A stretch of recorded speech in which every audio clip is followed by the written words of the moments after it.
கடன் தொகையை வசூலிக்க நிதி நிறுவனங்கள் அராஜகம் பண்ணுறாங்க கர்நாடகாவில். இதை பற்றி இந்த வீடியோவில் டீட்டெயிலாக பார்க்கலாம். கர்நாடகாவில் காவேரிங்கிற ஒரு ஊரில் எங்கள் சிறிய நிதி நிறுவனங்கள் தொல்லை நாளுக்கு நாள் பார்த்திங்கன்னா அதிகமாகிட்டு கொண்டே இருக்குது.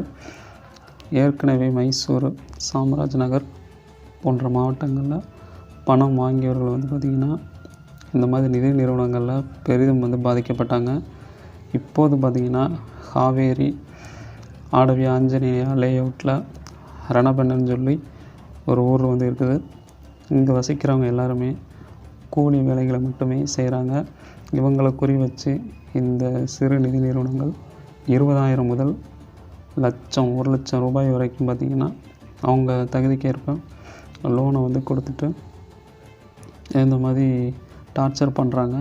எந்த மாதிரி பண்ணுறாங்கன்னு பார்த்திங்கன்னா, நிறைய பேர் அவங்களுடைய தேவைக்காக அதிகமாக வட்டி போடுறாங்கன்னு அதை பற்றிலாம் கவலையே படாமல் இந்த லோன் பணத்தை வாங்கி தங்களுடைய பிள்ளைகளோட ஸ்கூல் ஃபீஸு, அவங்க அடகு வச்ச நகை, அதே மாதிரி ஏற்கனவே வாங்கின கடனை அடைக்கிறது, இந்த மாதிரி பல வகைகளில் செலவு பண்ணுறாங்க.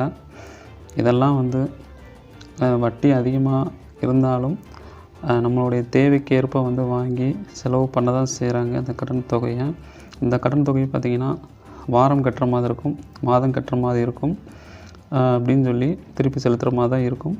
பணத்தை கட்ட சிலர் தவறிடுறாங்க.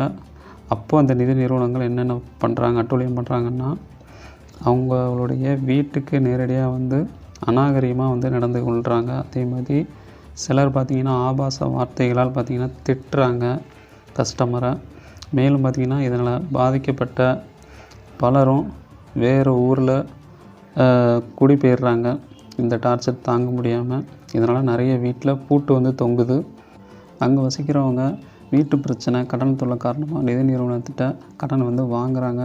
இப்போவாது ஒரு மாதம் இஎம்ஐ கட்ட தவறிட்டாங்கன்னா லோன் ஏஜென்ட்டு அவங்களுடைய வீட்டு முன்னாடி சேரில் உட்காந்து ரவுடித்தனம்லாம் பண்ணுறாங்க. மேலும் பார்த்திங்கன்னா மற்றவர்கள் முன்னாடி அசிங்கப்படுத்துகிற மாதிரி பேசுகிறது. அவங்களுக்கு லோன் ஏஜென்ட்டுக்கு பணத்தை வசூல் பண்ணலான்னா அவங்க ஆஃபீஸில் பிரச்சனை வருதுன்னு சொல்லி இவங்ககிட்ட பார்த்திங்கன்னா கண்டிப்போடு நடந்து கொண்டு பணத்தை வசூல் பண்ணுறாங்க. மேலும் பார்த்திங்கன்னா சிலர் வரமுறையை தாண்டி செயல்படுறாங்கன்னு சொல்லி அந்த பெண்கள்கிட்ட விசாரிக்கிறப்போ இப்படி தெரிய வந்திருக்கு. இவங்க மீது கண்டிப்பாக அரசு நடவடிக்கை எடுக்க வேண்டும் சொல்லி உங்களை பெண்கள் பார்த்திங்கன்னா கூறியிருக்கிறாங்க. இதுலேருந்து நம்ம என்ன தெரிய வரும்னு பார்த்திங்கன்னா, நம்ம தகுதிக்கு ஏற்ப லோன் வாங்குங்க, அதை சரியான முறையில் கட்டிடுங்க அவங்க கொடுத்த டைமில்.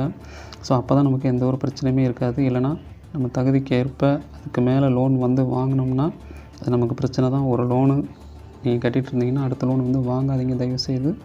ஸோ இந்த வீடியோ ஒரு அவேர்னஸாக இருக்கும்னு நான் நினைக்கிறேன்.